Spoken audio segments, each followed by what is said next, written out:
बहुत सुंदर।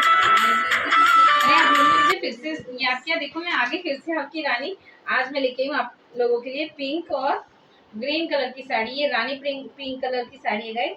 और ये बनारसी टाइप की जो साड़ी होती है उन्हीं टाइप की साड़ी है, लेकिन ये बहुत ही हल्की है और बहुत ही सॉफ्ट है। और इसमें ग्रीन कलर का ब्लाउज दिया है जो कि मैंने अभी नहीं सिलवाई।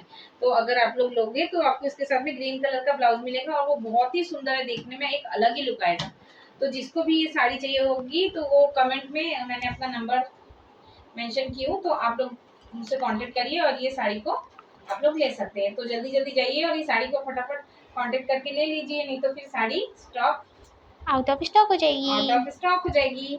और जैसे कि आपको पता है अभी नवरात्रि चल रहा है, वेडिंग शादियों का सीजन चल रहा है, तो आप लोगों को अगर चाहिए तो फटाफट जाइए गाइस और ले लीजिए। साड़ी इतनी प्यारी है, हमें इतनी प्यारी लगी तो सोचो आप लोग कितने प्यारे लगोगे। तो फटाफट जाइए और फटाफट मुझे कांटेक्ट करके ये साड़ी खरीद ले लीजिए। लीजिए। Bye bye.